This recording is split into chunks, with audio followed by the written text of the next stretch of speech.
Yo, tout de suite, épisode pilote du nouveau concept assez court sur les différents types de mangas qui existent. Et donc, dans chaque vidéo, je vous présenterai un type de manga, et non petit vicieux, je ne vais pas toucher à ce que tu penses. Parce que oui, YouTube m'interdit strictement de diffuser des contenus comme ça. Et oui, je sais que c'est la best excuse ever.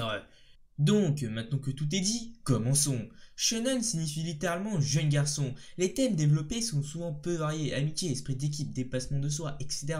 Comme son nom l'indique, les mangas shonen sont destinés aux jeunes garçons. Pourtant, le shonen est le type le plus publié dans le monde entier. Il possède des lecteurs mixtes de tout âge. Une seule condition est requise pour un shonen, la présence d'un héros charismatique sortant du commun. Hormis cette restriction, on retrouve plusieurs genres littéraires, science-fiction, sport, comédie, love comedy. Mais le plus présent reste le manga d'action, narrant l'épopée des personnages à travers ses aventures et ses combats. Et bien sûr, les shonen sont publiés dans des magazines, et je vais vous en présenter quelques-uns.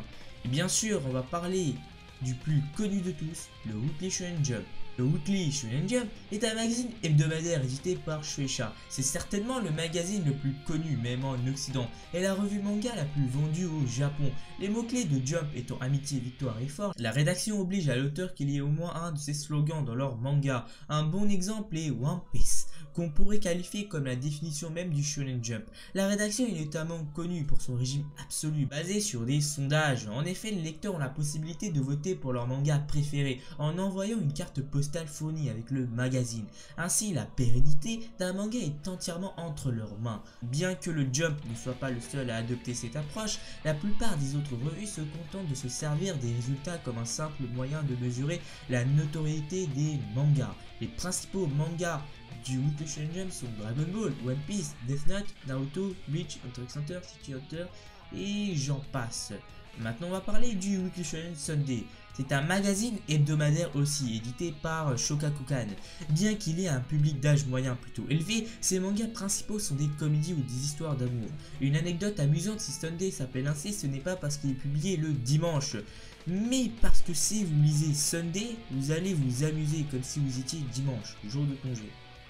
Ok, logique insoutenable. Des vétérans tels que Adachi Mitsuru ou Takahashi Rumiko écrivent pour le Sunday. Il est aussi intéressant de souligner qu'il est le premier depuis 2009 à proposer des lectures en ligne. Ses principaux mangas sont Détective Conan, Inuyasha ou bien Ranma Demi. Maintenant attaquons le Weekly Shonen Magazine. C'est un magazine hebdomadaire aussi édité par Kodansha. Les principaux mangas de ce magazine sont GTO, Samurai Deeper Kyo, Ashita no Dio, School Rumble, Lovina, Get Puckers, etc., etc. Maintenant je vais vous présenter quelques catégories du shonen. Neketsu est un terme japonais désignant les mangas shonen mettant en scène des héros exaltés, défendant le plus souvent par le combat ou la compétition des valeurs viriles traditionnelles telles que le courage, l'amitié et le dépassement de soi. Pour vous donner quelques exemples, on a Dragon Ball, Naruto, One Piece, Senseiya et compagnie.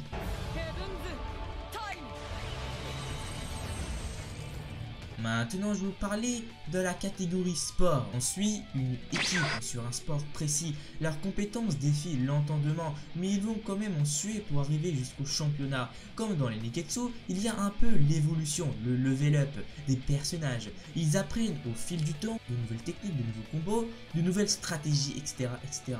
C'est aussi tout plein de valeurs morales comme le travail d'équipe, la persévérance et l'amitié, comme Ashid 21 et Ace of Diamond, qui sont de très bons mangas du genre.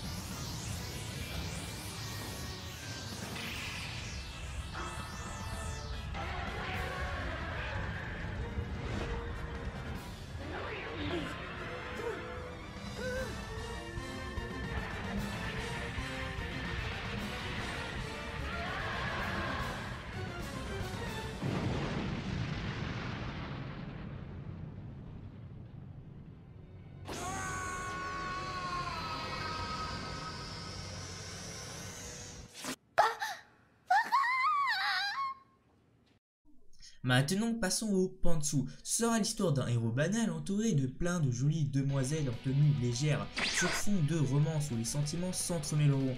Les personnages sont souvent enfermés dans de vrais clichés. La fille gourmande, celle qui est sérieuse et studieuse, celle qui est un peu potelée et à forte poitrine, la superficielle et légère, la rigolote, etc. etc.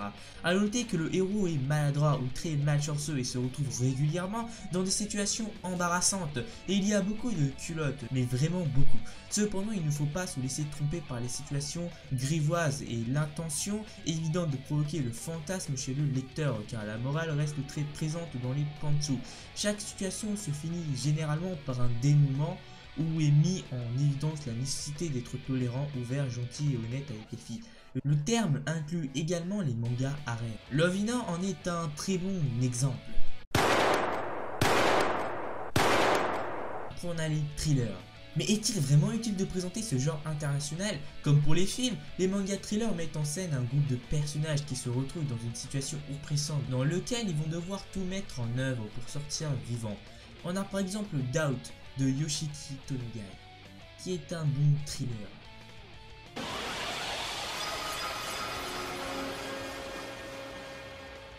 Après on a des mangas slice of life. Dans ces histoires, on suit une histoire plus réaliste avec la vie quotidienne des protagonistes qui peut être amusante ou comme dramatique, pouvant aussi bien traiter d'une histoire d'amour simple sans aucune fioriture ou d'un problème social dans la culture japonaise.